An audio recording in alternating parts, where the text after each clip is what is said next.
சற்று நேர தியானத்திற்காக எடுத்துக்கொண்ட வேத பகுதி லூக்கா எழுதின சுவிசேஷ புஸ்தகம் 23ஆம் அதிகாரம் 28ஆம் வசனத்தை ஒருவர் வாசியுங்கள்.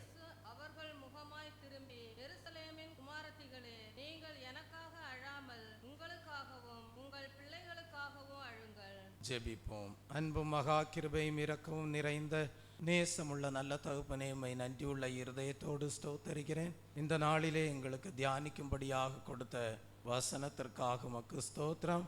இந்த வசனத்தின் மூலமாக கர்த்தாவே தேவரீர் வெளிப்படுத்துகிற சத்தியங்கள் ஒவ்வொருவருக்கும் ஆசீர்வாதமாக காணப்பட தேவன் தாமே கிருபை செய்தள்ளும். இயேசு கிறிஸ்துவின் இன்ப நாமத்தில் ஜெபிக்கிறேன் பிதாவே, ஆமீன். இயேசு அவர்கள் முகமாய் திரும்பி, எருசலேமின் குமாரத்திகளே, நீங்கள் எனக்காக அழாமல் உங்களுக்காகவும் உங்கள் பிள்ளைகளுக்காகவும் அழுங்கள் என்றார். கர்த்தருடைய நாமத்திற்கு மகிமை உண்டாவதாக. நாம் வாசிக்க கேட்ட இந்த வேத வசனம் ஆண்டவராகிய இயேசு கிறிஸ்து கூறினதான ஒரு கிருபையின் வாக்குத்தத்தமாக காணப்படுகிறது. அந்த கிருபையின் வாக்குத்தத்தம் நம் எல்லாருக்கும் ஒரு ஆசீர்வாதத்தை கட்டளையிடக்கூடியதாகவே காணப்படுகிறது.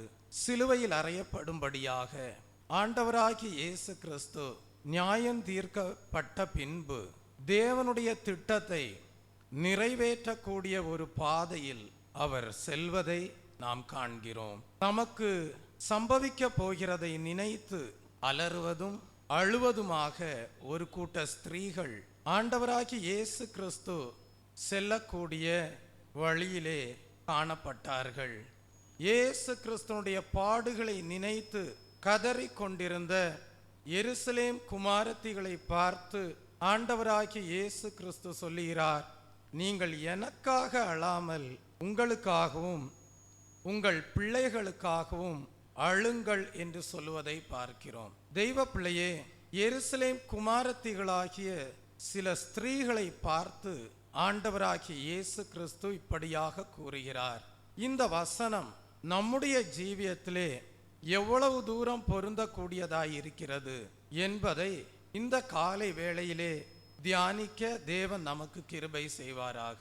ஆண்டவராகிய இயேசு கிறிஸ்து இந்த நாளிலே நம் ஒவ்வொருவரையும் பார்த்து சொல்லக்கூடிய காரியம் என்னவென்றால், நீங்கள் எனக்காக அழாமல் உங்களுக்காகவும் உங்கள் பிள்ளைகளுக்காகவும் அழுங்கள் என்பதுதான் தேவன் உரைக்கிற வார்த்தையாக காணப்படுகிறது. தெய்வ பிள்ளையே, நீங்கள் உங்களுக்காகவும் உங்கள் பிள்ளைகளுக்காகவும் அழுங்கள் என்று ஆண்டவராகிய இயேசு கிறிஸ்து சொன்ன வார்த்தைகளிலே காணப்படுகிற சத்தியங்களை நாம் தியானிப்பதற்கு முன்பாக எருசலேம் குமாரத்திகளே என்று அழைக்கிறாரே, அந்த எருசலேம் குமாரத்திகளே என்று அழைக்கக்கூடிய வார்த்தைகளுக்குள்ளாக காணப்படுகிற அனுபவத்தையும் நாம் அறிந்திருக்க வேண்டியது அவசியமாய் இருக்கிறது. ஆகவே முதலாவது எருசலேம் குமாரத்திகளே என்று சொல்லப்பட்ட வார்த்தைகளுக்குள்ளாக காணப்படுகிற அனுபவங்களை முதலாவது தியானிக்க தேவன் நமக்கு கிருபை செய்வாராக. நாம் பரிசுத்த வேதாகமத்தை தியானித்து பார்க்கும்போது அநேக புத்திரிகளை குறித்து வேதத்திலே சொல்லப்பட்டிருக்கிறது. எகிப்தின் புத்திரி என்று வேதத்திலே நாம் படிக்க முடியும். தர்ஷீஷின் புத்திரி என்று வேதத்திலே படிக்க முடியும். சியோன் புத்திரி என்றும் எருசலேம் புத்திரி என்றும் படிக்க முடியும். பாபிலோன் புத்திரி என்றும் வேதத்திலே நாம் படிக்கிறோம். இந்த ஒவ்வொரு பெயரும் நம்முடைய ஆவிக்குரிய ஜீவியத்தின் நிலைமையை வெளிப்படுத்தக்கூடியதாக தான் காணப்படுகிறது. முதலாவது எகிப்தின் புத்திரி என்பதை குறித்து தியானிக்கும் போது அது பாவத்திலே ஜீவிக்கக்கூடிய ஜனத்தை காண்பிக்கக்கூடியதாய் இருக்கிறது. இஸ்ரவேல் ஜனங்கள் எகிப்திலே அடிமைத்தனத்தில் இருந்ததை பற்றி வேதம் சொல்லும்போது, அவர்களுடைய கிரியையினால் அவர்கள் எகிப்தின் ராஜாவாகிய பார்வோனை எகிப்திலே திருப்திப்படுத்தி வந்தார்கள் என்று படிக்கிறோம். எவ்வளவு அதிகமாக அவர்கள் தங்கள் கிரியையினால் பார்வோனை திருப்திப்படுத்த எண்ணினார்களோ அவ்வளவு தூரம் அவர்களுடைய ஜீவியம் நிர்பாக்கியமாய் போனது என்பதை அறிந்து கொள்கிறோம். வேத புஸ்தகத்திலே பார்வோனை பிசாசு அல்லது சாத்தானுக்கு நிழலாட்டமாக சொல்லப்படுகிறது. ஒரு காலத்திலே நீங்களும் கூட பார்வோனாகிய பிசாசை திருப்திப்படுத்தி வாழ்ந்து வந்தீர்கள். எவ்வளவு அதிகமாக அவனை திருப்திப்படுத்த வேண்டும் என்று உங்கள் ஜீவியத்தில் எண்ணினீர்களோ அவ்வளவு தூரம் உங்கள் வாழ்க்கை நரகத்திற்கொப்பான வேதனையுள்ள வாழ்க்கையாக மாறிப்போனது. இஸ்ரவேல் ஜனங்களை குறித்து நாம் வேதத்திலே வாசிப்பது என்னவென்றால், அவர்கள் அந்த நிலைமையிலே தானே தேவனை நோக்கி கதற ஆரம்பித்தார்கள். அவர்களுடைய அழுகையின் சத்தத்தை தேவன் கேட்டார். ஒரு பஸ்கா ஆட்டுக்குட்டியை ஒவ்வொரு குடும்பத்திலேயும் அடிக்கும்படியாக தேவன் கட்டளை கொடுத்தார். அந்த பஸ்கா ஆட்டுக்குட்டியின் இரத்தம் ஒவ்வொரு இஸ்ரவேல் ஜனங்களுடைய வீட்டின் நிலைக்காலிலும் சட்டத்திலும் பூசும்படியாக கட்டளை கொடுத்தார்.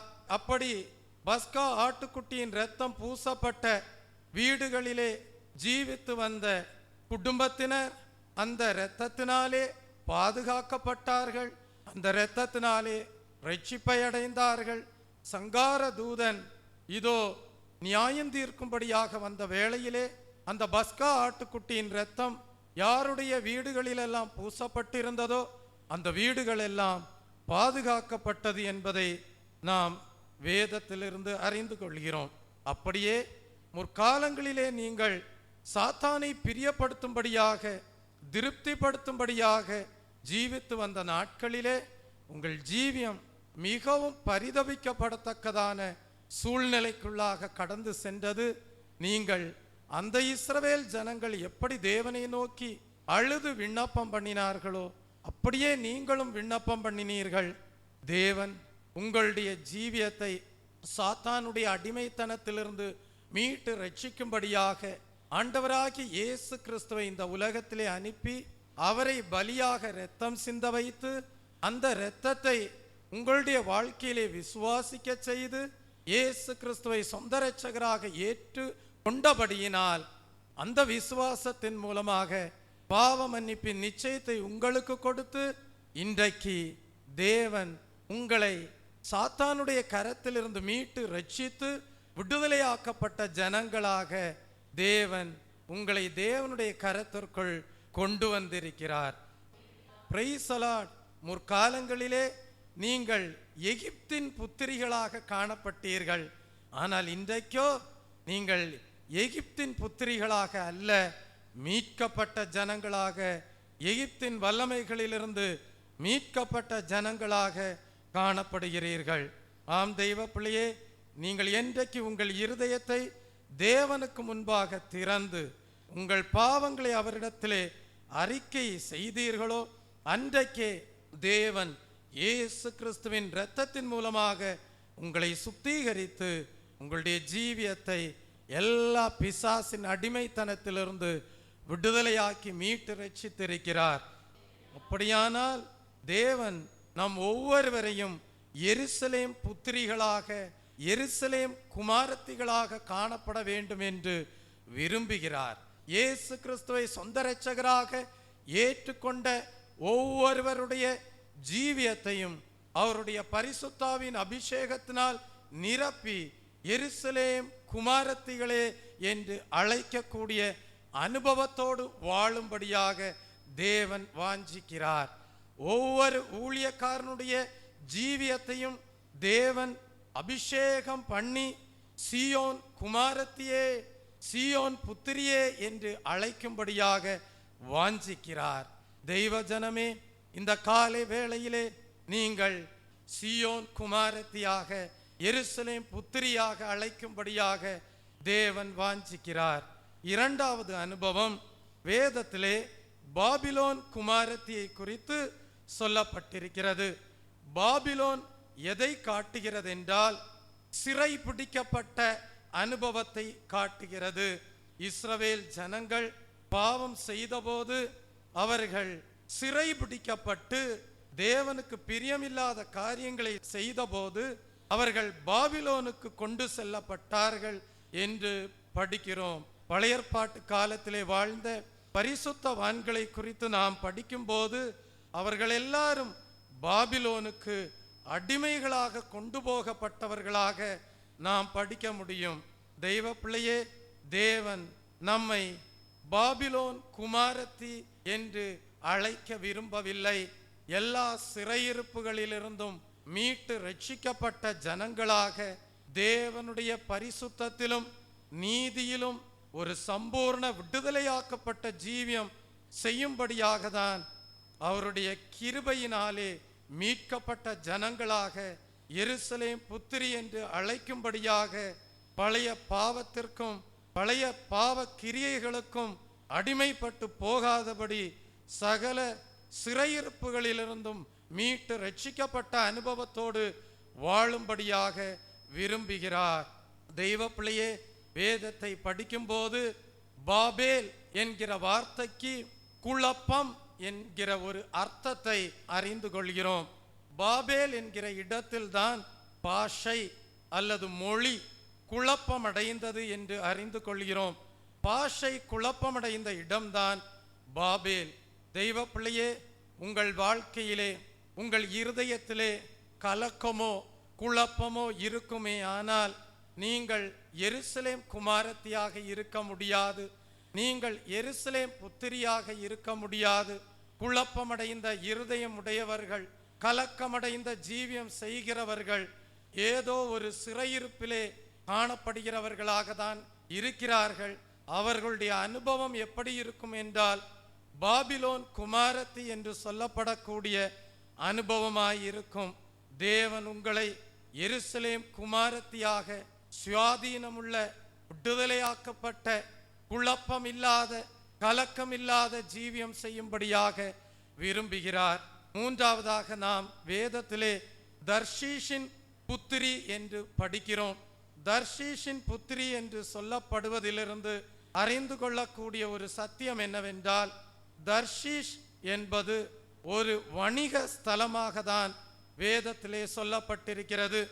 தங்களுடைய வணிகத்தை வியாபாரத்தை செய்யும்படியாய் பல இடங்களிலிருந்து தர்ஷீஷுக்கு கடந்து சென்றதாக வேதத்திலே நாம் படிக்கிறோம். கப்பல்கள் தர்ஷீஷுக்கு கடந்து செல்வதாக வேதத்திலே வாசிக்கிறோம். தர்ஷீஷ் எதை வெளிப்படுத்துகிறது என்றால், தெய்வ பிள்ளையே, தொழில் சம்பந்தமான மனது, பூமிக்குரிய மனது, பண சிந்தையோடு காணப்படுகிற மனதை அது காட்டுகிறது. தெய்வ பிள்ளையே, தேவன் நாம் ஒவ்வொருடைய ஆவிக்குரிய ஜீவியமும் ஒரு தொழில் ரீதியான மனதோடு காணப்படும்படியாக அல்ல, பண ரீதியான மனதோடு காணப்படும்படியாக அல்ல, பூமிக்குரிய சிந்தை உள்ளவர்களாக காணப்படும்படியாக, மனதுடையவர்களாக காணப்படும்படியாக தேவன் விரும்பவில்லை. தேவன் நம்முடைய ஆவிக்குரிய ஜீவியமானது பண ஆசை இல்லாத ஒரு ஜீவியமாக காணப்பட வேண்டும் என்று விரும்புகிறார். வேதம் சொல்லுகிறது, பண ஆசை எல்லா தீங்குக்கும் வேறாயிருக்கிறது என்று படிக்கிறோம். பணம் தீங்கானது அல்ல. பணம் இல்லாமல் இந்த உலகத்தில் நாம் வாழ முடியாது. நாம் இந்த உலகத்திலே வாழும்படியாக பணம் அவசியமாயிருக்கிறது. ஆனால் பணத்தோடு உள்ள மோகம், பணத்தோடு உள்ள ஆசை தீங்கானது என்பதை வேதம் நமக்கு வெளிப்படுத்துகிறது. அது சகல தீங்குக்கும் வேறாயிருக்கிறது என்று வேதம் சொல்லுகிறது. தேவன் நமக்கு கொடுத்த ஜீவியத்தில் நாம் திருப்தி அடையாத போது, தேவனால் நமக்கு அருளப்பட்ட நன்மைகளில், நமக்கு அருளப்பட்ட ஆசீர்வாதங்களில் திருப்தி அடையாத பொழுது, பண ஆசை உங்களுடைய ஜீவியத்தை அடிமைப்படுத்தி விடும். உங்களுடைய வாழ்க்கை தர்ஷீஷின் குமாரத்தியே என்று அழைக்கப்படக்கூடிய வாழ்வாக காணப்படும் என்று தேவன் இந்த இடத்திலே விளங்க செய்கிறார். ஆகவே கர்த்தருடைய ஆசீர்வாதம் ஐஸ்வர்யத்தை தரும், அதனோடைய தேவன் வேதனையை கூட்டார் என்று சொல்லப்பட்டிருக்கிறது.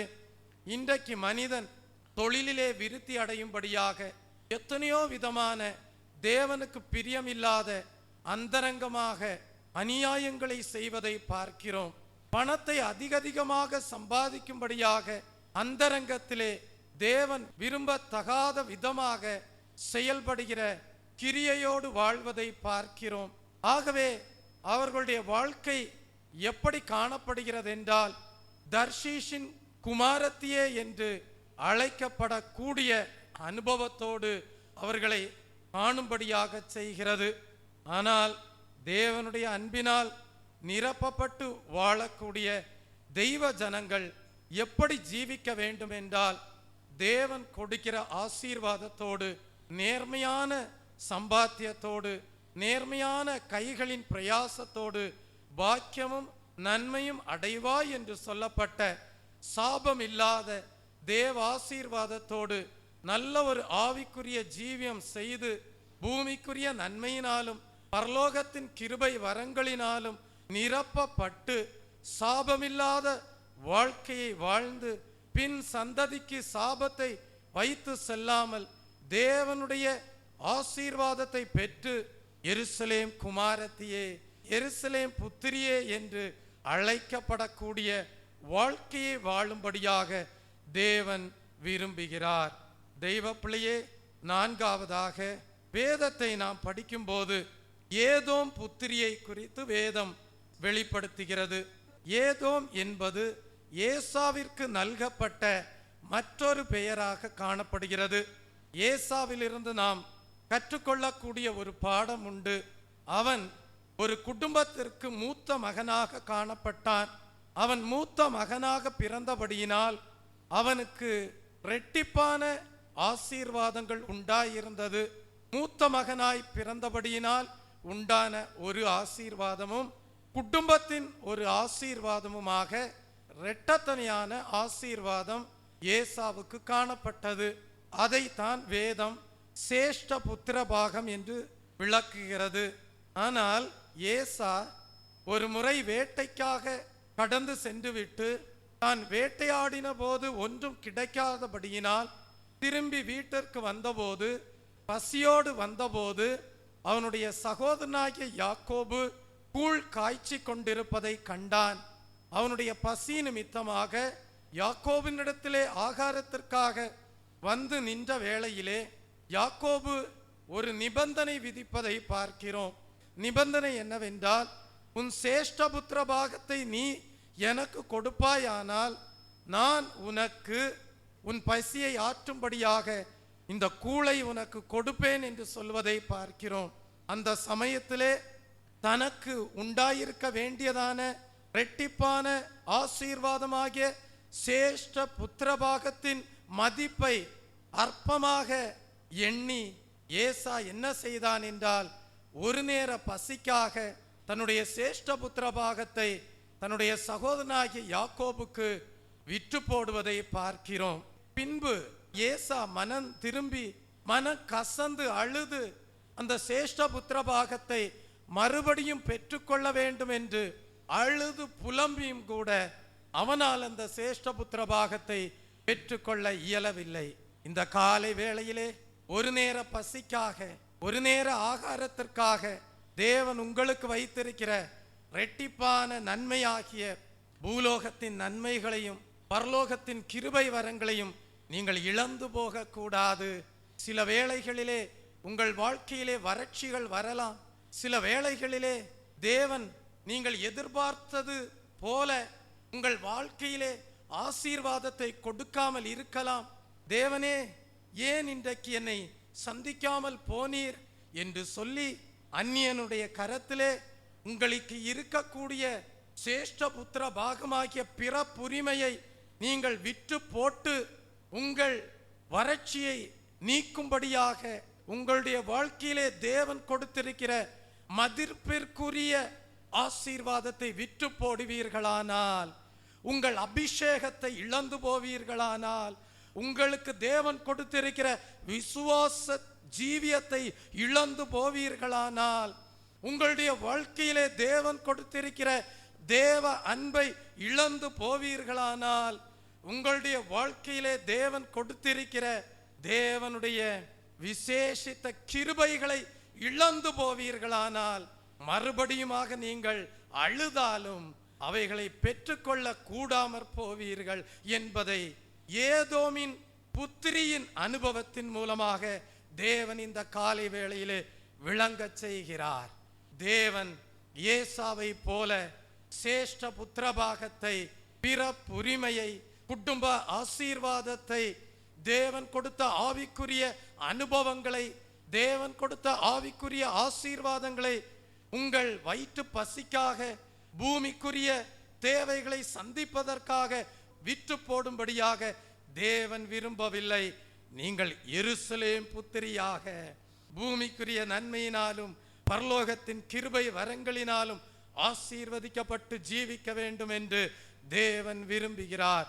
நீங்கள் சீயோன் புத்திரியாக மேன்மையான ஆசீர்வதிக்கப்பட்ட ஜீவியத்தை செய்யும்படியாக தேவன் விரும்புகிறார். ஆகவேதான் தெய்வ ஜனமே, ஆண்டவராகிய இயேசு கிறிஸ்து சொன்னார், மறுபடியும் ஒரு மனிதன் பிறக்கவில்லை என்றால் அவன் தேவனுடைய ராஜ்யத்தை காண முடியாது என்று சொன்னார். எப்படி ஒரு மனிதன் எருசலேம் புத்திரியாக மாறுவது? எப்படி ஒரு மனிதன் எருசலேம் குமாரத்தியாக மாறுவது? முதலாவது தகுதி, அவன் தேவனுடைய குமாரனாக, தேவனுடைய குமாரத்தியாக காணப்பட வேண்டும். அவன் மறுபடி பிறக்க வேண்டும். தெய்வ பிள்ளையே, இயேசு கிறிஸ்துவின் இரத்தத்தாலே கழுவப்பட வேண்டும், சுத்திகரிக்கப்பட வேண்டும், பாவ மன்னிப்பின் நிச்சயத்தை பெற்று தேவனுடைய பிள்ளை என்கிற பாக்கியத்தோடு வாழ வேண்டும். எப்படி மறுபடியுமாக பிறப்பது? மாம்சத்திலே ஒரு தாயின் வயிற்றிலே மறுபடியுமாக கர்ப்பம் தரிக்கப்பட்டு பிறக்க இயலுமோ? இயலாது. ஒரு முறை மாம்சத்திலே கர்ப்பம் தரிக்கப்பட்டு பிறப்பிக்கப்பட்ட உன் வாழ்க்கையிலே வந்த பாவங்கள், சாபங்களுக்கு, அல்லது பிறப்பிலேயே முன்னோர்களுடைய பாவங்கள், சாபங்கள் உன் வாழ்க்கையில் உண்டு என்பதை அறிந்து அவைகளிலிருந்து நீ மீட்டு ரட்சிக்கப்பட்டு அந்த பாவங்களுக்கு நீ பாவம் மன்னிப்பை இயேசு கிறிஸ்துவின் இரத்தத்தினாலே கழுவப்பட்ட அனுபவத்தின் மூலமாக பெற்றுக்கொண்டு இயேசு கிறிஸ்துவின் தியாகத்தை, சிலுவை பாடுகளை விசுவாசிப்பதன் மூலமாக பெற்றுக்கொண்டு இயேசு கிறிஸ்துவை சொந்த இரட்சகராக ஏற்றுக்கொண்ட அனுபவத்தினாலே பெற்றுக்கொண்டு தேவனுடைய பிள்ளையாக முதலாவது நீ மாற வேண்டும். இரண்டாவது என்ன செய்ய வேண்டும்? ஒரு மனிதன் ஜலத்தினாலும் ஆவியினாலும் பிறவாவிட்டால் தேவனுடைய ராஜ்யத்தை, தேவனுடைய ராஜ்யமாகிய புதிய எருசலேமை, சீயோனை சுதந்தரிக்க இயலாது. தெய்வ பிள்ளையே, ஒரு மனிதன் தேவனுடைய குமாரன் வெறும் ரட்சிக்கப்பட்ட அனுபவத்தோடு மாத்திரம், பாவ மன்னிப்பின் நிச்சயத்தோடு மாத்திரம் ஜீவிப்பானே ஆனால் அவன் புதிய பூமி என்கிற நித்திய ராஜ்யத்தின் ஸ்தலத்திலேதான் அவன் சென்று சேர முடியும். அவன் மேன்மையான தெய்வீக வெளிச்சம் பிரகாசிக்க கூடிய புதிய எருசலேமுக்குள்ளும் சீயோனுக்குள்ளும் செல்ல இயலாது. ஆனால் ஒரு மனிதன் ஜலத்தினாலும் ஆவியினாலும் பிறப்பானே ஆனால் அவன் தேவனுடைய ராஜ்யமாகிய, உன்னத ராஜ்யமாகிய, மேன்மையான ராஜ்யமாகிய புதிய எருசலேமையும் சீயோனையும் நித்திய ராஜ்யத்திலே கழிக்கக்கூடியவனாயிருப்பான். ஆகவேதான் ஜலத்தினாலே கழுவப்படும்படியாக தண்ணீர் ஞான ஸ்நானம் பெற்றுக்கொள்ள வேண்டியது அவசியமாயிருக்கிறது. ஆவியினாலே பிறக்கும்படியாக பரிசுத்தாவின் அபிஷேகத்தை பெற்றுக்கொள்ள வேண்டியது அவசியமாயிருக்கிறது. அந்த பரிசுத்தாவின் அபிஷேகத்தை ஒரு மனிதன் பெற்றுக்கொள்ளும் போது ஆவிக்குரிய ராஜ்யமாகிய புதிய எருசலேமின் புத்திரியாக மாறுகிறான். அந்த ஆவிக்குரிய ராஜ்யமாகிய சீயோன் புத்திரியாக மாறிவிடுகிறான். அப்படிப்பட்டவர்களை பார்த்துதான் ஆண்டவராகிய இயேசு கிறிஸ்து சொல்லுகிறார், எருசலேம் குமாரத்திகளே, நீங்கள் எனக்காக அழாமல் உங்களுக்காகவும் உங்கள் பிள்ளைகளுக்காகவும் அழுங்கள் என்று சொல்லுகிறார். தெய்வ பிள்ளையே, முதலாவது நாம் எருசலேம் குமாரத்திகளாக, எருசலேம் புத்திரிகளாக நாம் மாற வேண்டும். அப்படி மாற்றும்படியாக தான் ஆண்டவராகிய இயேசு கிறிஸ்து நமக்கு பரிசுத்தாவின் விசேஷித்த அபிஷேகத்தை கொடுத்திருக்கிறார். காரணம் என்னவென்றால், தேவனுடைய ராஜ்யம் புசிப்பும் குடிப்பும் அல்ல, அது நீதியும் சமாதானமும் பரிசுத்த ஆவியினால் உண்டாகும் சந்தோஷமாயிருக்கிறது. இந்த பூலோக வாழ்க்கையில் தானே ஒரு மனிதன் தேவனுடைய ராஜ்யத்தை அனுபவிக்க வேண்டும். புதிய எருசலேமையும் சீயோனின் ஆவிக்குரிய அனுபவத்தையும் அனுபவிக்க வேண்டும். அது எதனால் உண்டாகிறது? தேவனுடைய பரிசுத்த ஆவியின் சந்தோஷத்தினால்தான் அப்படிப்பட்ட அனுபவம் உண்டாயிருக்கும். ஆகவே ஒரு மனிதன் பரிசுத்தாவின் அபிஷேகத்தை பெற்றுக்கொள்ளாமல் வெறும் பாவ மன்னிப்பின் நிச்சயத்தோடு அந்த புதிய எருசலேமின் சந்தோஷத்திற்குள்ளாக, அந்த சீயோனின் மகிமைக்குள்ளாக பிரவேசிக்க முடியாது. காரணம், தேவனுடைய ராஜ்யமாகிய புதிய எருசலேமும் சீயோனும் அது மாம்சத்தின்படி ஜீவிக்கிற வாழ்க்கை அல்ல. அது நாம் இந்த பூமியிலே மாம்சத்திலே வாழ்ந்தாலும் அது வெறும் புசிப்பும் குடிப்புமாயிராது. ஆவிக்குரிய பரிமாணத்திலே அது நீதியும் சமாதானமும் பரிசுத்த ஆவியினால் உண்டான சந்தோஷமுமாயிருக்கிறது. ஆனால் இந்த பூலோக வாழ்க்கையிலே மாம்ச சரீரத்தோடு நாம் வாழ்ந்திருந்தாலும் ஆவிக்குரிய பரிமாணத்திலே நாம் தேவனுடைய ராஜ்யத்தை பரிசுத்தாவின் சந்தோஷத்தினால் அனுபவித்து வாழ்ந்திருப்போமே. ஆனால் இந்த உலக வாழ்க்கையை முடிக்கும் போது, நித்திய ராஜ்யம் ஸ்தாபிக்கப்படுகிற வேளையிலே நாம் முழுமையாக ஆவிக்குரிய சரீரத்தோடு தேவன் எப்படி காணப்படுகிறாரோ அவரை போல அவருடைய ராஜ்யத்திலே பிரகாசிக்கிற அவருடைய மகிமையோடு அந்த நித்திய ராஜ்யத்திலே எருசலேம் புத்திரிகளாக, சீயோன் குமாரத்திகளாக நாம் காணப்படுவோம். அல்லேலூயா. ஆகவே இந்த பூலோக நாட்களிலே வாழ்கிற தெய்வ ஜனமே, நீ வெறும் பாவ மன்னிப்பின் நிச்சயத்தோடு புசித்து குடித்து சாதாரண ஒரு ரட்சிப்போடு மாம்ச வாழ்க்கையை வாழ்வது அல்ல. தேவன் உனக்கு வைத்திருக்கிற தெய்வீக மேன்மையான அனுபவம். தேவன் உன்னை எருசலேம் குமாரத்தியே, எருசலேம் புத்திரியே என்று அழைக்க விரும்புகிறார். உன்னை எருசலேம் குமாரத்தியாக, எருசலேம் புத்திரியாக உன்னை அழைக்கும்படியாக தேவன் உன்னை பரிசுத்தாவின் அபிஷேகத்தினால் ஆசீர்வதிக்கிறார். ஆசீர்வதித்து இந்த பூலோக வாழ்க்கையிலே ஆவிக்குரிய எருசலேமாக, ஆவிக்குரிய சீயோனாக உன்னை பரிசுத்தாவின் சந்தோஷத்தினாலே வாழச் செய்து பரலோகத்தில் செய்யப்படுவது போல பூலோகத்திலும் செய்ய தேவன் உண்மையுள்ளவராயிருக்கிறார்.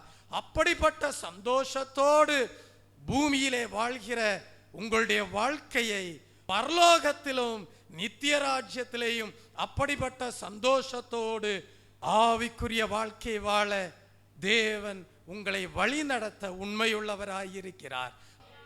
ஆகவேதான் ஆண்டவராகிய இயேசு கிறிஸ்து நியாயம் தீர்க்கப்பட்டு சிலுவையில் அறையப்படும்படியாக அந்த பாடுகளின் பாதையிலே சென்று கொண்டிருக்கக்கூடிய வேளையிலே அவருடைய பாடுகளை நினைத்து, அவருடைய உபத்திரவங்களை நினைத்து, அவருடைய அவமானங்களை நினைத்து அழுது கொண்டிருக்கக்கூடிய எருசலேம் குமாரத்திகளை பார்த்து சொல்லுகிறார், எருசலேம் குமாரத்திகளே, நீங்கள் எனக்காக அழாதீர்கள். ஏன் அப்படி சொன்னார்? ஏன் எனக்காக அழாதீர்கள் என்று சொன்னார்? காரணம், நானோ பிதாவின் சித்தத்தை அவருடைய திட்டத்தின்படியே செய்து அந்த சீயோனிலே ராஜாவாக வீற்றிருக்க போகிறேன். கர்த்தர் என்னை நித்திய காலமாக சீயோனின் சிங்காசனத்திலே ராஜரீகத்துவ அபிஷேகத்தோடு என்னை வீற்றிருக்க பண்ணியிருக்கிறார். ஆகவே நான் உங்களுக்காக இரத்தத்தை சிந்துகிறேன், உங்களுக்காக பிதாவினிடத்தில் செல்ல போகிறேன், உங்களுக்காக பரிசுத்தாவின் அபிஷேகத்தை பெற்று இந்த பூமியிலே அனுப்ப போகிறேன். ஆகவே எருசலேம் குமாரத்திகளே, நான் பிதாவோடு அவருடைய வலது பாசத்திலே என்றென்றைக்கும் சீயோனின் ராஜாவாக சிங்காசனத்திலே வீற்றிருக்க போகிறேன்.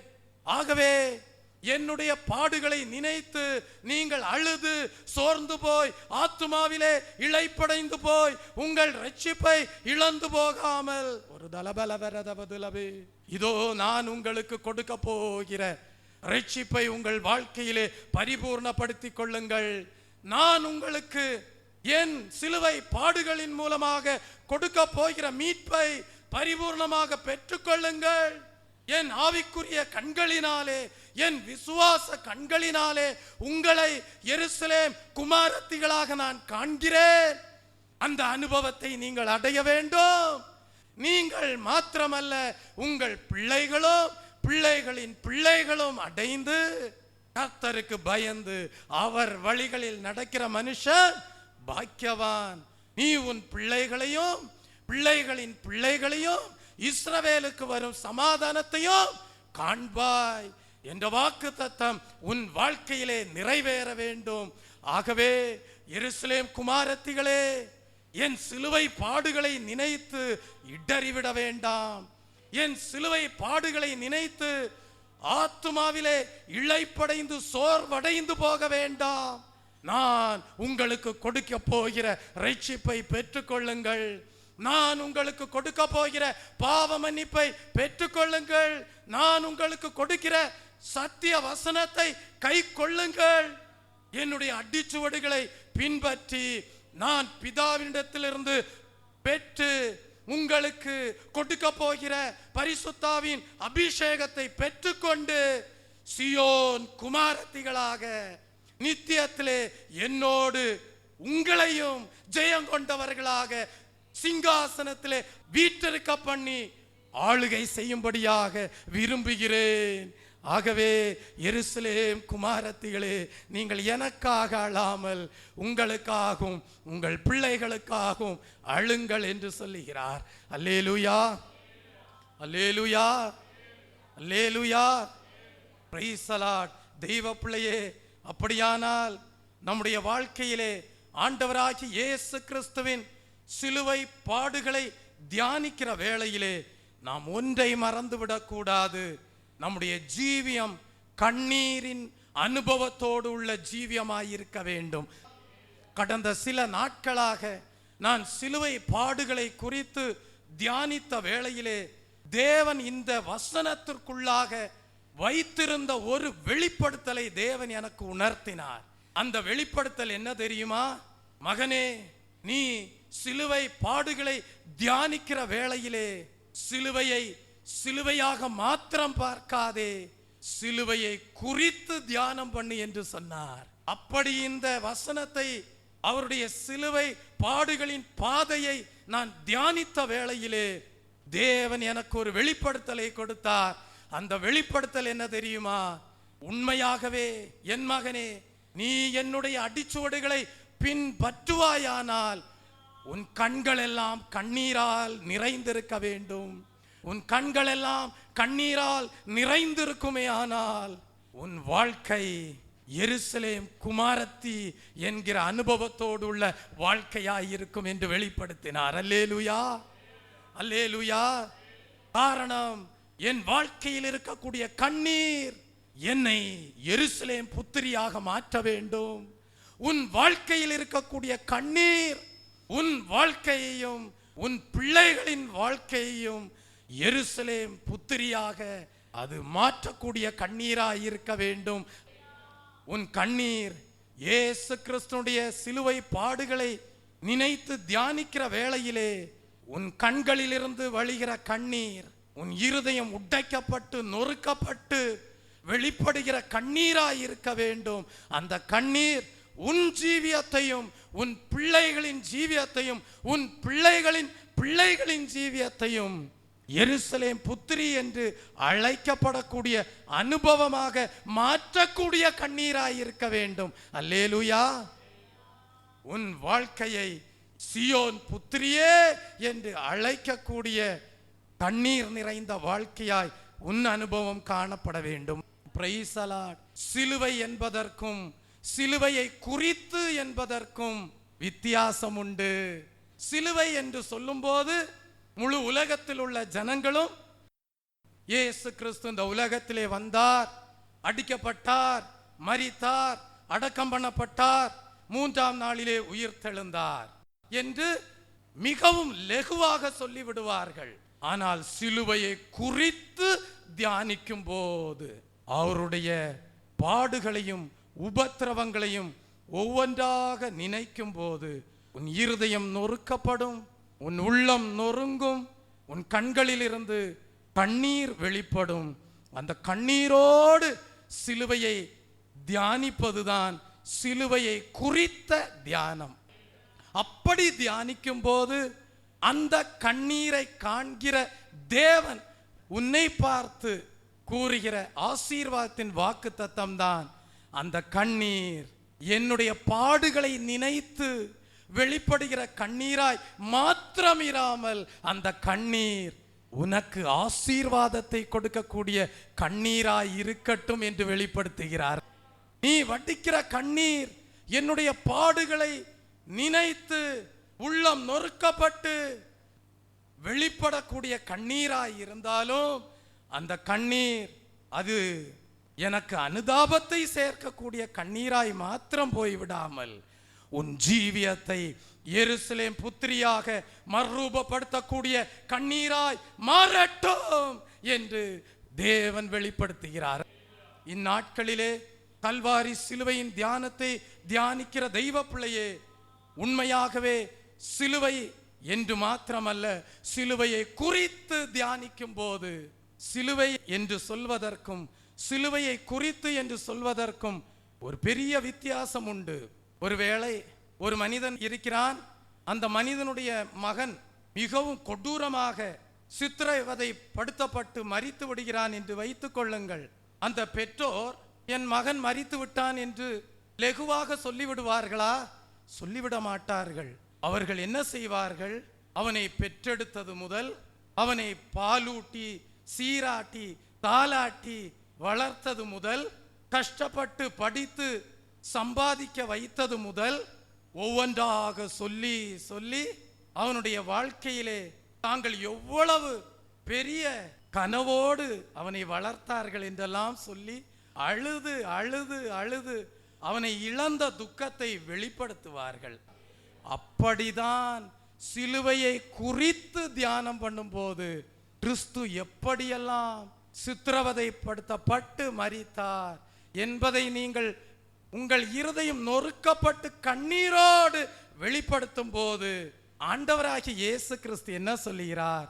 அந்த கண்ணீர் என் பாடுகளை மாத்திரம் நினைத்து வடிக்கக்கூடிய கண்ணீராய் போய்விட வேண்டாம். அந்த கண்ணீர் உன் வாழ்க்கையை எருசலேம் புத்திரியாக மாற்றக்கூடிய கண்ணீராய் மாறட்டும். என் பாடுகள் உன் ஜீவியத்தை சியோன் புத்திரியாக எருசலேம் புத்திரியாக மாற்றக்கூடிய பாடுகளாய் மாறட்டும் என்று வெளிப்படுத்துகிறார். அல்லேலூயா. ஆனால் ஜனங்கள் என்ன செய்கிறார்கள்? சிலுவை என்று தியானித்து நொறுக்கப்பட்ட இருதயம் இல்லாமல், நொறுங்குண்ட இருதயம் இல்லாமல், கண்ணீரின் அனுபவம் இல்லாமல் சியோன் புத்திரியாக எருசலேம் குமாரத்திகளாக மாறாதபடி தேவன் தங்களுக்கென்று வாக்குத்தத்தம் பண்ணின பரிசுத்தாவின் அபிஷேகத்தையும் பெற்றுக்கொள்ளாமல், ரட்சிப்பையும் பாதுகாத்து கொள்ளாமல், பரலோகத்தின் உன்னத இடமாகிய புதிய எருசலேமையும் சியோனையும் பெற்றுக்கொள்ள கூடாதபடி இந்த பூலோக நாட்களிலே, இந்த பூலோக வாழ்க்கையிலே ஆவிக்குரிய எருசலேம் புத்திரிகளாக, சியோன் குமாரத்திகளாக, பரிசுத்தாவின் அபிஷேகத்தினால் உண்டான சந்தோஷத்தோடு வாழக்கூடிய வாழ்க்கையை இழந்து போகிறவர்களாக வெறும் சிலுவையை தியானித்து வந்து கொண்டிருக்கிறார்கள். ஆனால் இன்றைக்கு ஆண்டவர் உன்னை பார்த்து சொல்லுகிற காரியம், உன் கழுத்திலே வெறும் சிலுவையை தொங்க விடுவதனால் நீ எருசலேம் புத்திரியாக மாறிவிட முடியாது. உன் கைகளிலே சிலுவையை பொறித்த ஆபரணத்தை அணிந்து கொள்வதினால், சிலுவை சின்னத்தை பொறித்த மோதிரத்தை தரித்து கொள்வதினால் நீ எருசலேம் புத்திரியாக மாறிவிட முடியாது, சியோன் புத்திரியாக மாறிவிட முடியாது. உன் வாழ்க்கையிலே கிறிஸ்துவின் சிலுவையை குறித்த ஆழமான தரிசனமும், ஆழமான தியானமும், ஆழமான தெய்வீக அனுபவங்களும் உண்டாயிருக்க வேண்டும். அல்லேலூயா. அப்படிப்பட்டவர்கள் எருசலேம் புத்திரியாக, சியோன் குமாரத்திகளாக காணப்படுவார்கள். அல்லேலூயா. அப்படிப்பட்டவர்களை ஆண்டவராகிய இயேசு கிறிஸ்து பார்க்கும்போது என்ன சொல்கிறார்? நீங்கள் அழாதீர்கள் என்று சொன்னாரா? இல்லை. நீங்கள் உங்கள் கண்ணீரை துடைத்து கொண்டு போய் உலக பிரகாரமாக சந்தோஷப்படுங்கள் என்று சொன்னாரா? இல்லை. உங்கள் கண்ணீரை துடைத்து கொண்டு உங்கள் மனம் போன போக்கிலே வாழுங்கள் என்று சொன்னாரா? இல்லை. அழுங்கள், ஆனால் உங்கள் கண்ணீர் உங்களுக்காகவும் உங்கள் பிள்ளைகளுக்காகவும் இருக்கட்டும் என்று சொன்னார். அழுங்கள், என்னுடைய பாடுகள் உங்களுக்காகவும் உங்கள் பிள்ளைகளுக்காகவும் என்கிற எண்ணத்தோடு வாழுங்கள் என்று சொன்னார். அப்படி வாழ்ந்தால் உன் வாழ்க்கையிலே ஒரு மாற்றம் உண்டாயிருக்கும். அப்படி வாழ்ந்தால் உன் வாழ்க்கை பரலோக ராஜ்யத்திற்கொற்ற ஜீவியமாயிருக்கும். அப்படி வாழ்ந்தால் நீ எருசலேம் புத்திரியாக, சியோன் புத்திரியாக காணப்படுவாய். Praise the Lord.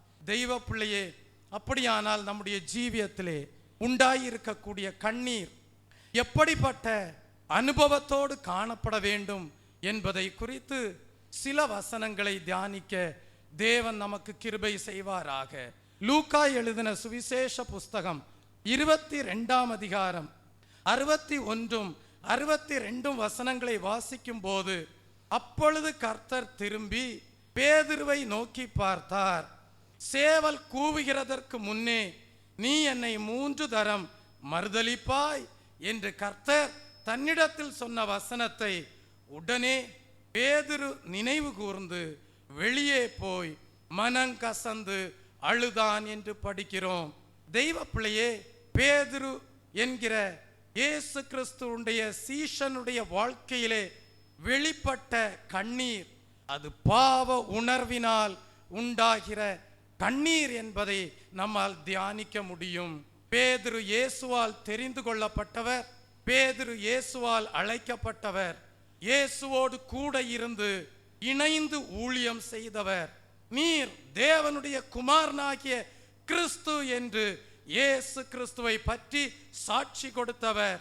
உம்மோடு மரிப்பதற்கும் ஆயத்தமாயிருக்கிறேன், சாவிலும் உம்மை பின்பற்றுவேன் என்று அர்ப்பணித்தவர். உபத்திரவமும் பாடுகளும் வந்தபோதோ இயேசுவை சபித்து சத்தியம் பண்ணினவர். இயேசு கிறிஸ்துவை அறியேன் என்று மறுதலித்தவர். ஆண்டவராகிய இயேசு கிறிஸ்து அந்த சமயத்தில் பேதுருவை நோக்கி பார்த்தார். அந்த வேளையிலே பேதுரு தன்னுடைய ஜீவியத்தை பின்மாற்ற ஜீவியமாக உணர்ந்து, பின்மாறி போனதை உணர்ந்து மனங்கசந்து அழுவதை பார்க்கிறோம். அந்த கண்ணீர் பாவ உணர்வினால் ஏற்பட்ட கண்ணீராயிருந்தது. ஆகவேதான் அந்த கண்ணீரை பார்த்த கர்த்தர் மீண்டும் பேதுருவை அரவணைத்து ஏற்றுக்கொள்ள சித்தமானார். வல்லமையான அப்போஸ்தலனாக மாற்றினார். அவனுடைய வாழ்க்கையை எருசலேம் புத்திரி, எருசலேம் குமாரத்தி என்று அழைக்கப்படக்கூடிய அனுபவத்தோடு அவனுடைய ஜீவியத்தை மறுரூபப்படுத்தினார். எருசலேம் குமாரத்திகளே, நீங்கள் எனக்காக அழாதீர்கள், உங்களுக்காகவும் உங்கள் பிள்ளைகளுக்காகவும் அழுங்கள். இந்த காலை வேளையிலே ஒருவேளை நான் ஒரு சியோன் புத்திரி என்றோ, நான் ஒரு எருசலேம் குமாரத்தி என்றோ உன் வாழ்க்கையிலே நீ எண்ணிக்கொண்டிருக்கலாம். ஆனால் வாழ்க்கையிலே பாடுகளும் உபத்திரவங்களும் வரக்கூடிய வேளையிலே நீ கிறிஸ்துவை மறுதலிப்பாயோ, நீ கிறிஸ்துவை விட்டு பின்மாறி போவாயோ என்பதை ஆராய்ந்து பார். நீ ஆராய்ந்து பார்க்கிற வேளையிலே ஒருவேளை நீ பின்மாறி போக வேண்டிய உணர்வோடு நீ காணப்பட்டால், ஆண்டவர் இந்த நாளிலே உன்னை பார்த்து பேசுகிறார். உன் கண்ணீர் தேவனிடத்திலிருந்து அபிஷேகத்தை பெற்றுக்கொள்ளக்கூடிய கண்ணீராயிருக்கட்டும். உன் கண்ணீர் தேவனிடத்திலிருந்து புதிய கிருபையை பெற்றுக்கொள்ளக்கூடிய கண்ணீராயிருக்கட்டும். உன் கண்ணீர் உனக்குள்ளாக மறைந்திருக்கக்கூடிய பின்மாற்றத்தின் அனுபவத்திலிருந்து உன்னை விடுதலையாக்கக்கூடிய கண்ணீராயிருக்கட்டும். உன் கண்ணீர் உன் ஜீவியத்தை மறுரூபப்படுத்தக்கூடிய கண்ணீராயிருக்கட்டும் என்று உன்னை நோக்கி பேசிக் கொண்டிருக்கிறார். ஆகவே உன் வாழ்க்கையிலே பாவ உணர்வினால் உண்டாகிற கண்ணீர் அனுதினமும் உண்டாயிருக்க வேண்டும். அல்லேலூயா. அப்பொழுது நீ ஒரு எருசலேம் குமாரத்தியாக காணப்படுவாய். இரண்டாவது, நிந்தையினால் உண்டாகக்கூடிய கண்ணீர் ஒவ்வொரு மனிதனுடைய வாழ்க்கையிலும் வெளிப்படக்கூடியதாய் இருக்கிறது. யோபுவின் புஸ்தகம் 16ஆம் அதிகாரம் 20ஆம் வசனத்திற்கு வரும்போது, என் சிநேகிதர் என்னை பரிகாசம் பண்ணுகிறார்கள், என் கண் தேவனை நோக்கி கண்ணீர் சொரிகிறது என்று சொல்வதை பார்க்கிறோம். யோபு என்கிற மனிதன் நீதிமானும் உத்தமனும் தேவனுக்கு பிரியமுள்ள ஜீவியம் செய்யக்கூடியவனாய் இருந்தான். அவனுடைய வாழ்க்கையிலே சோதனை, போராட்டம், இழப்பு போன்ற நேரங்கள் வந்த வேளையிலே ஆறுதல் படுத்த வேண்டிய அவனுடைய சிநேகிதர்கள் யோபுவை பரியாசம் செய்தபோது யோபுவால் தாங்கிக் கொள்ள முடியவில்லை. கண்ணீரோடு கர்த்தரண்டை வந்தார். யோபுவின் புஸ்தகம் 17ஆம் அதிகாரம் 3ஆம் வசனத்தை வாசிக்கும் போது, தேவரீர் என் காரியத்தை மேல் போட்டுக்கொண்டு எனக்காக பிணைக்கப்படுவீராக என்று சொல்வதை பார்க்கிறோம். வேறே யார் எனக்கு கை கொடுக்கத்தக்கவர் என்று சொல்லி அழுவதை பார்க்கிறோம். தெய்வ பிள்ளையே, ஆண்டவராகி இயேசு கிறிஸ்துவின் சிலுவை பாடுகளை தியானிக்கிற வேளையிலே அவருடைய வாழ்க்கையிலே வந்த நிந்தனைகள், அவருடைய வாழ்க்கையிலே வந்த பரிகாசங்கள், இவைகளெல்லாம் உன் வாழ்க்கையிலே வரக்கூடிய நிந்தனைகளினாலே, உன் வாழ்க்கையிலே வரக்கூடிய சோதனைகளினாலே, உன் வாழ்க்கையிலே வரக்கூடிய உபத்திரவங்களின் ஊடாக வரக்கூடிய கண்ணீராக வெளிப்படும் போது ஒன்றை சிந்தித்துக் கொள்வாயாக. அவர் சோதிக்கப்பட்டபடியினால் சோதிக்கப்படுகிறவர்களுக்கு உதவி செய்ய வல்லவராயிருக்கிறார். சோதிக்கப்படுகிறவர்களை அவரை போல எருசலேம் புத்திரியாக, எருசலேம் அனுபவத்தோடு, சியோன் குமாரத்தியாக, சியோனின் அனுபவத்தோடு உயர்த்த வல்லவராயிருக்கிறார். ஆகவேதான் சங்கீதக்காரன் 23ஆம் சங்கீதம் 5ஆம் வசனத்திலே சொல்லுகிறான், என் சத்துருக்களுக்கு முன்பாக நீர் ஒரு பந்தியை ஆயத்தம் பண்ணி என் தலையை எண்ணெயால் அபிஷேகம் பண்ணுகிறீர், என் பாத்திரம் நிரம்பி வழிகிறது என்று சொல்லுகிறான். உங்களை நிந்திக்கிறவர்களுக்கு முன்பாக கர்த்தர் உங்களை உயர்த்துவார். அதுதான் தேவன் கொடுக்கிற வாக்குத்தத்தத்தின் ஆசீர்வாதம்.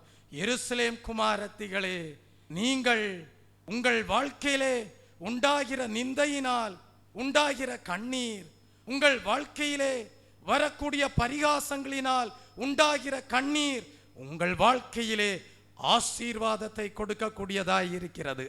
உங்கள் வாழ்க்கையிலே உயர்வை கொடுக்கக்கூடியதாய் இருக்கிறது. உங்கள் வாழ்க்கையிலே உங்களை மேன்மைப்படுத்தக்கூடியதாய் இருக்கிறது. கிறிஸ்து எப்படி உயர்த்தப்பட்டாரோ அதை போல உங்களையும் தேவன் உயர்த்த வல்லமையுள்ளவராயிருக்கிறார். மூன்றாவது, கண்ணீரின் அனுபவம் ஒவ்வொரு மனிதனுடைய வாழ்க்கையிலே உண்டாகிற இழப்புகளினால் உண்டாகிற கண்ணீரின் அனுபவமாயிருக்கிறது. ஒரு மனிதனுடைய வாழ்க்கையிலே இழப்புகள் வரும்போது அவனுடைய வாழ்க்கையிலே அவன் கண்ணீரை வெளிப்படுத்துகிறான். கண்ணீரின் அனுபவமாக அது மாறிவிடுகிறது. 1 சாமுவேலின் புஸ்தகம் 30ஆம் அதிகாரம் 4ஆம் வசனத்தை படிக்கும் போது, தாவீதும் அவனோடு இருந்த ஜனங்களும் அழுகிறதற்கு தங்களில் பலனில்லாமல் போகுமட்டும் சத்தமிட்டு அழுதார்கள் என்று படிக்கிறோம். தாவீது ராஜாவாக அபிஷேகம் பண்ணப்பட்டும் கூட ராஜ்யபாரம் கிடைக்காமல் சவுலினால் துன்பப்பட்டு வேட்டையாடப்பட்டார்.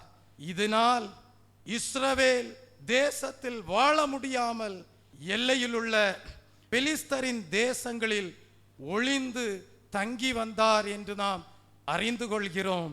அப்படி இருக்கும் போதுதான் ஒரு நாள் திடீரென்று அமலேக்கியர் வந்து அவனுடைய பெற்றோர் மனைவிமார் இருந்த சிம்லாகு என்ற பட்டணத்தை கொள்ளையடித்து அக்கினியினால் சுட்டெரித்து அங்கிருந்த ஜனங்கள் எல்லோரையும் சிறைபிடித்து போய்விட்டார்கள் என்று படிக்கிறோம்.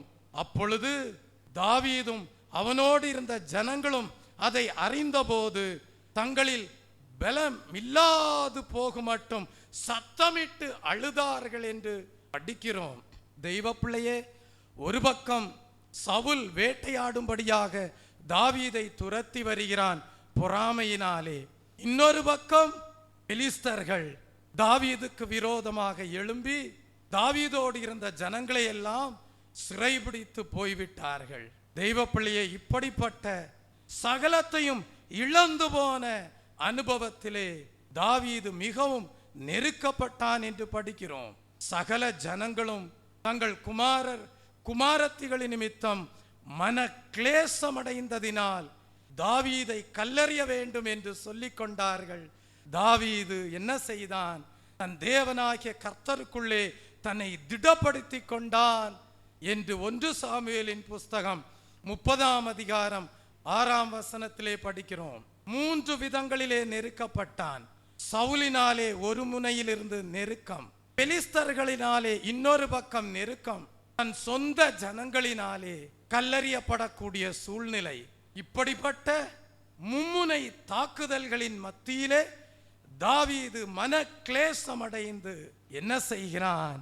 கண்ணீரோடு தன்னை திடப்படுத்தி கொண்டு தன்னை அடக்கிக் கொள்ள கூடாத மட்டும் அழுது என்ன செய்தான்? தேவனை நோக்கி விண்ணப்பம் பண்ணுவதை பார்க்கிறோம். கர்த்தருக்குள்ளே தன்னை திடப்படுத்திக் கொள்வதை பார்க்கிறோம். நடந்தது என்ன? 1 சாமுவேலின் புஸ்தகம் 30ஆம் அதிகாரம் 19ஆம் வசனத்தை வாசிக்கும் போது, தாவீதும் அவனுடைய மனுஷரும் அமலேக்கியரை இப்பொழுது பின்தொடர்ந்து போய் அவர்களை முறியடித்து ஒன்றும் குறைவுபடாமல் எல்லாவற்றையும் திருப்பிக் கொண்டார்கள் என்று படிக்கிறோம். அவனுடைய கண்ணீர், அவனுடைய ஜனங்களுடைய கண்ணீர் ஆனந்த களிப்பாய் மாறிற்று. உன் வாழ்க்கையிலே உண்டாயிருந்த எல்லாவற்றையும் அமலேக்கியர் கொள்ளையடித்து சென்றபடியினால், அமலேக்கியர் திருடி சென்றபடியினால், இழந்து போன அனுபவத்தினாலே துயரப்பட்டு கொண்டிருக்கிறாயா? இழந்து போன அனுபவத்தினூடே கண்ணீர் வடித்து கொண்டிருக்கிறாயா?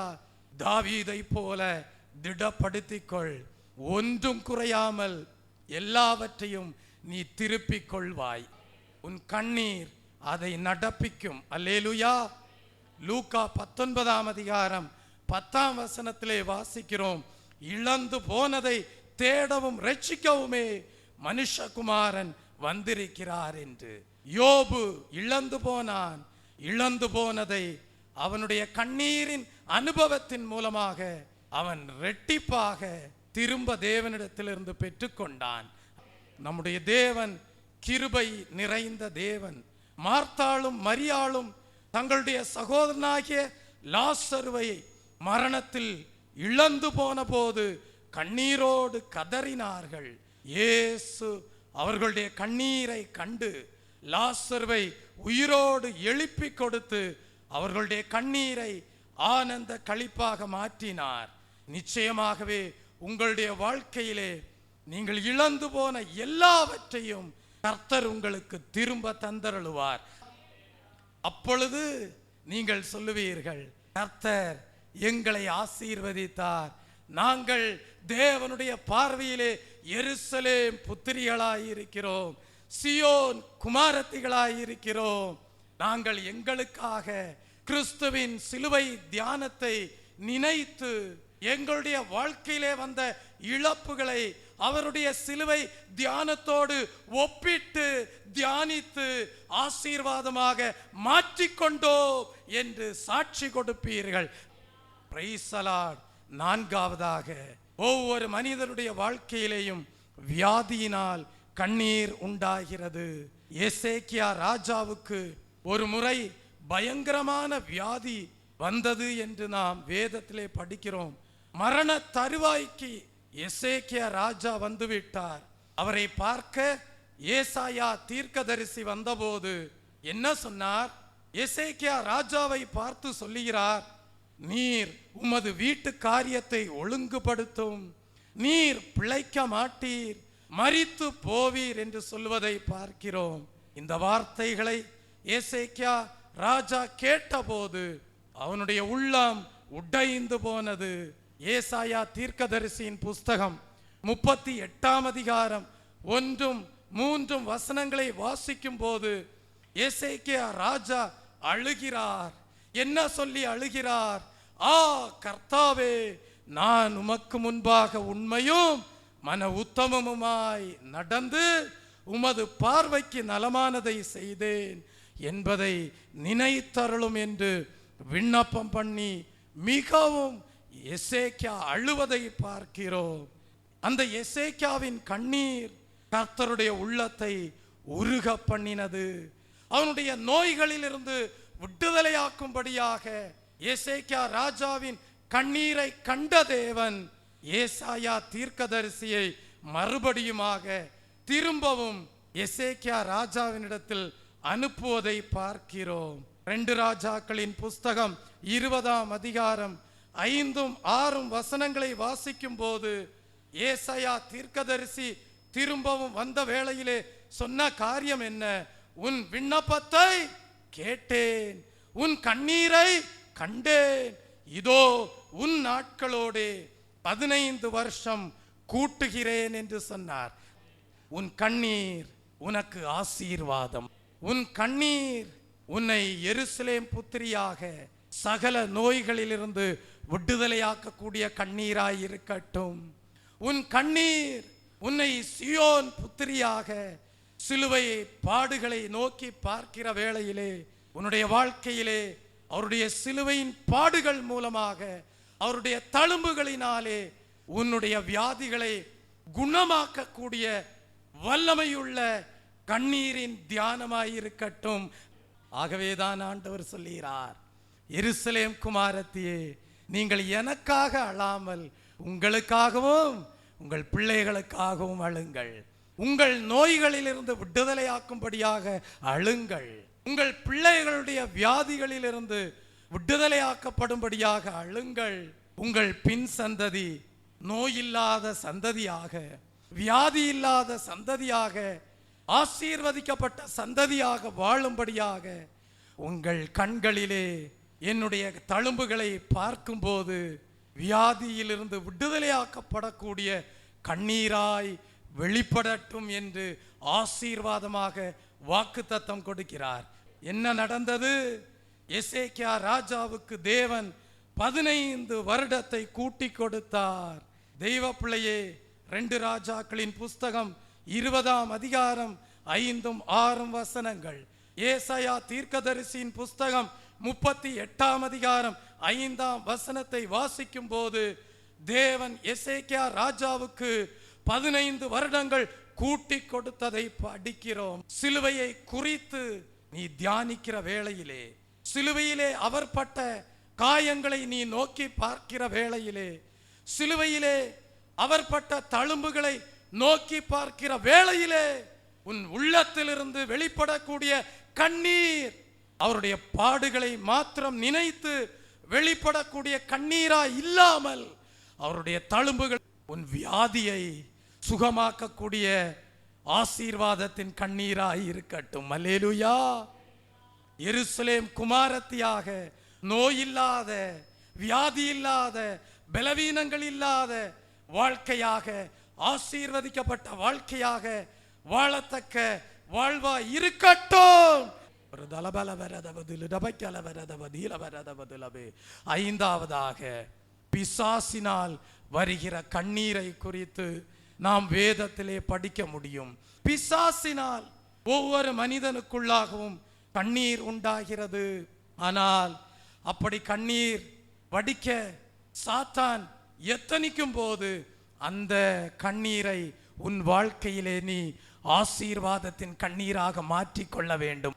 இயேசு கிறிஸ்துவின் சிலுவையை குறித்து தியானிக்கும் போது அவருடைய பாடுகள் உங்கள் வாழ்க்கையிலே போராடுகிற எல்லா பிசாசின் வல்லமையிலிருந்து விடுதலையாக்கக்கூடிய வல்லமையை சிலுவையிலே வெளிப்படுத்தினார் என்கிற வெளிப்பாடோடு உள்ள கண்ணீராயிருக்க வேண்டும். அப்பொழுது உன் வாழ்க்கையிலே போராடுகிற எல்லா பிசாசின் வல்லமைகளிலிருந்தும் நீ விடுதலையாக்கப்படுவாய். சிலுவை தியானம் உனக்கு ஆசீர்வாதமாய் இருக்கும். பிசாசின் பிடியிலிருந்து நீ விடுதலையாக்கப்படும் போது உன் வாழ்க்கை தேவனுடைய வல்லமையினால் நிரப்பப்பட்ட வாழ்க்கையாக, தேவனுடைய அபிஷேகத்தினால் நிறைவுள்ள வாழ்க்கையாக மாறி நீ எருசலேம் புத்திரியாக, சியோன் புத்திரியாக ஆசீர்வாதமாக காணப்படுவாய். நோய்கள் பேய்கள் ஓட்டிடுவார், வியாதிகளை நீக்கிவிடுவார், பாவ சாப கட்டுகளிலிருந்து விடுதலையை கொடுப்பார், ஆயுசின் நாட்களை கூட்டி கொடுப்பார். உன் ஆயுசின் நாட்கள் பூர்ணமாயிருக்கும், சம்பூர்ணமாயிருக்கும். கிறிஸ்து இயேசு உன்னிலே ஆளுகை செய்வார். உன் அலங்கத்திற்குள்ளே சமாதானமும் சுகமும் உண்டாயிருக்கும். உனக்கு பாக்கியமும் நன்மையும் உண்டாயிருக்கும். கர்த்தருக்கு பயந்து வாழுகிற உன் வாழ்க்கை நீதியுள்ள வாழ்க்கையாக, சமாதானம் உள்ள வாழ்க்கையாக, பரிசுத்த ஆவியினால் உண்டான சந்தோஷமுள்ள வாழ்க்கையாயிருக்கும். Price the Lord. ஆகவேதான் பக்தன் பாடுகிறான், நோய்கள் பேய்கள் ஓட்டிடுவார், நோய்கள் பேய்கள் ஓட்டிடுவார், நொந்து போன உள்ளத்தை தேற்றிடுவார், நொந்து போன உள்ளத்தை தேற்றிடுவார். இயேசு கூட வருவார், எல்லாவித அற்புதம் செய்வார். Price the Lord. இயேசு கூட வருவார், எல்லாவித அற்புதம் செய்வார். எடுத்த காரியத்தில் வெற்றி பெறுவேன், எடுத்த காரியத்தில் வெற்றி பெறுவேன், எதிரியான சாத்தான முறியடிப்பேன், எதிரியான சாத்தான முறியடிப்பேன். ஆமென். இயேசு கூட வருவார், எல்லாவித அற்புதம் செய்வார். இயேசு கூட வருவார், எல்லாவித அற்புதம் செய்வார். அல்லேலூயா.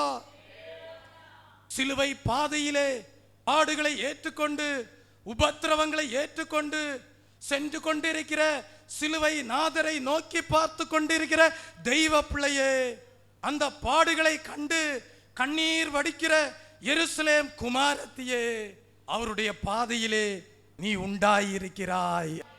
உன் பாதையிலே அவர் கூட இருக்கிறார். உன்னுடைய கண்ணீரிலே அவருடைய பாடுகள் உனக்கு ஆசீர்வாதத்தை கொடுக்கிறது. உன்னுடைய கண்ணீரிலே உன்னை அவருடைய சிலுவை பாடுகள் எருசலேம் குமாரத்தியாக மாற்றுகிறது. அவர் பரமேறி சென்றாலும் அவருடைய அபிஷேகம் உன்னை உயிர்ப்பிக்க கூடியதாக, விடுதலையாக்க கூடியதாக, அவரோடு சிங்காசனத்திலே உட்கார வைக்க கூடியதாயிருக்கிறது. அவருடைய சிலுவை பாதையிலே சிலுவை வீரனாக நீ காணப்படுகிறாய். அவருடைய சிலுவை பாடுகளிலே உனக்கும் பங்கு உண்டாயிருக்கிறது. அவர் ஆசீர்வதிக்கப்பட்ட சிங்காசனத்திலே உட்கார்ந்தது போல உன்னையும் அவரோடு உட்கார வைக்கிறார். அவரோடு பாடுகளை சகிப்பாயானால் அவரோடு கூட ஆளுகையும் செய்வாய். அவரோடு சேர்ந்து அவருடைய பாடுகளை கண்டு கண்ணீர் வடித்து கொண்டிருக்கிற தெய்வ பிள்ளையே, உன்னுடைய கண்ணீரை தேவன் ஆனந்த களிப்பாக மாற்றுகிறார். உன் துக்கம் சந்தோஷமாய் மாறும். நீ சாதாரண ஒரு மாம்ச மனுஷன் அல்ல, பரிசுத்த ஆவியானவர் உனக்குள்ளே இருக்கிறார். நீ தேவனுடைய புத்திரனாயிருக்கிறாய். நீ சியோன் குமாரத்தியாயிருக்கிறாய். நீ எருசலேம் புத்திரியாயிருக்கிறாய். பிசாசினால் வருகிற கண்ணீரிலே தேவன் உன்னை விடுதலையாக்கி அந்த கண்ணீரை உன்னை தெய்வீக அனுபவத்தோடு ஆசீர்வதிக்கிறவராயிருக்கிறார். மார்க் எழுதின சுவிசேஷ புஸ்தகம் 9ஆம் அதிகாரத்திற்கு வரும்போது 17 முதல் 27 வசனங்களை வாசிக்கும் போது, பிரைஸ் தி லார்ட், அங்கே ஒரு தகப்பனார் வந்து மிகவும் வேதனையோடு அழுவதை பார்க்கிறோம். ஆண்டவராகிய இயேசு கிறிஸ்துவை போதகரே என்று அழைப்பதை பார்க்கிறோம். அந்த தகப்பனாருடைய வேண்டுதல் என்ன? ஊமையான ஒரு ஆவி என் மகனை பிடித்திருக்கிறது. ஊமையான ஒரு ஆவி பிடித்த என் மகனை உம்மிடத்தில் கொண்டு வந்தேன் என்று சொல்லுவதை பார்க்கிறோம். அந்த ஊமையான ஆவி அந்த மகனை என்ன செய்ததாம்? அவனை எங்கே பிடித்தாலும் அங்கே அவனை அலைக்கழிக்கிறது. அப்பொழுது அவன் நுரை தள்ளி பல்லை கடித்து சோர்ந்து போகிறான்.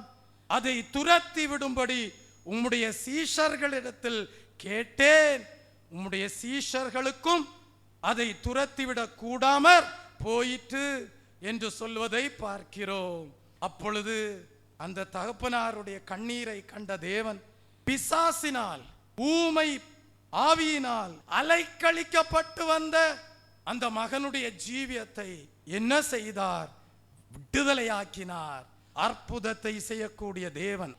தெய்வ பிள்ளையே, ஆண்டவராகி இயேசு கிறிஸ்து அந்த தகப்பனாருக்கு ஒரு ஆறுதல் கொடுப்பதை பார்க்கிறோம். 20ஆம் வசனத்திலே அவனை அவரிடத்தில் கொண்டு வந்தார்கள். அவரை கண்டவுடனே அந்த ஆவி அவனை என்ன செய்தது? அலைக்கழித்தது. அவன் தரையிலே விழுந்து நுரை தள்ளி புரண்டான். அவர் அவனுடைய தகப்பனை நோக்கி இது இவனுக்கு உண்டாகி எவ்வளவு காலமாயிற்று என்று கேட்டார். அதற்கு தகப்பன் சிறு வயது முதல் கொண்டே உண்டாயிருக்கிறது என்று சொல்வதை பார்க்கிறோம். தகப்பனார் சொல்லுகிறார், என் மகனை கொல்லும்படிக்கு அது அநேகந்தரம் தீயிலும் தண்ணீரிலும் தள்ளிட்டு நீர் ஏதாகிலும் செய்யக்கூடுமானால் எங்கள் மேல் மனதிறங்கி எங்களுக்கு உதவி செய்ய வேண்டும் என்று சொல்லுவதை பார்க்கிறோம். இயேசு அவனை நோக்கி நீ விசுவாசிக்க கூடுமானால் விசுவாசிக்கிறவனுக்கு எல்லாம் கூடும் என்றார்.